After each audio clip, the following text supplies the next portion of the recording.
Hello मित्रों, welcome my channel. आज हम लोग फिर एक पौराणिक कथा सुनेंगे और ये कथा कुबेर से जुड़ा हुआ है, जिस कथा का शीर्षक है कुबेर का अहंकार। यह एक पौराणिक कथा है। कुबेर तीनों लोकों में सबसे धनी थे। एक दिन उन्होंने सोचा कि हमारे पास इतनी संपत्ति है, लेकिन कम ही लोगों को इसकी जानकारी है। इसलिए उन्होंने अपनी संपत्ति का प्रदर्शन करने के लिए एक भव्य भोज का आयोजन करने की बात सोची। उसमें तीनों लोकों के सभी देवताओं को आमंत्रित किया उन्होंने, जिसमें भगवान शिव उनके इष्ट देवता थे। इसलिए उनका आशीर्वाद लेने वह कैलाश पहुँचे और कहा, प्रभु, आज मैं तीनों लोकों में सबसे धन्यवान हूँ। यह सब आपकी कृपा का फल है। अपने निवास पर एक भोज का आयोजन करने जा रहा हूँ। कृपया आप परिवार सहित भोज में पधारने की कृपा करें। भगवान शिव कुबेर के मन का अहंकार भांफ लिए।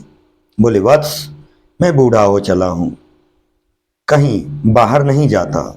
कुबेर गिड़गिड़ाने लगे, भगवान, आपके बगैर तो मेरा सारा आयोजन बेकार चला जाएगा। तब शिव जी ने कहा, एक उपाय है। मैं अपने छोटे बेटे गणपति को तुम्हारे भोज में जाने को कह दूंगा। कुबेर संतुष्ट होकर लौट आए। नियत समय पर कुबेर ने भव्य भोज का आयोजन प्रारंभ किया। तीनों लोकों के देवता पहुंच चुके थे। अंत में गणपति आए और आते ही कहा, मुझको बहुत तेज भूख लगी है, भोजन कहाँ है?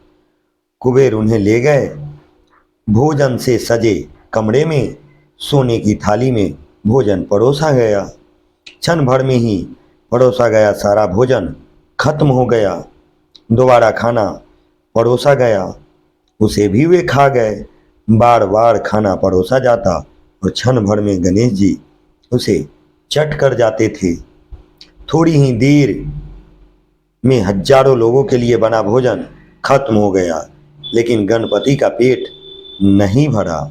वे रसोई घर में पहुंचे और वहां रखा सारा कच्चा सामान भी खा गए, तब भी भूख नहीं मिटी। जब सब कुछ खत्म हो गया तो गणपति ने कुबेर से कहा, जब तुम्हारे पास मुझे खिलाने के लिए कुछ था ही नहीं, तो तुमने मुझे न्योता क्यों दिया था? कुबेर का अहंकार चकनाचूर हो गया। जो कुबेर अहंकार में मद सोचता था, ये मेरे पास इतनी संपत्ति है, मैं इतने को भोजन करा सकता हूँ, लेकिन उसी का वह घमंड को गणेश जी क्षण भर में तोड़ दिए। इसलिए मित्रों, जीवन में चाहे जितनी भी ऊंचाई पे चले जाएं, लेकिन कभी ईर्ष्या और घमंड नहीं करना चाहिए, क्योंकि भगवान का सबसे प्रिय भोजन होता है घमंड।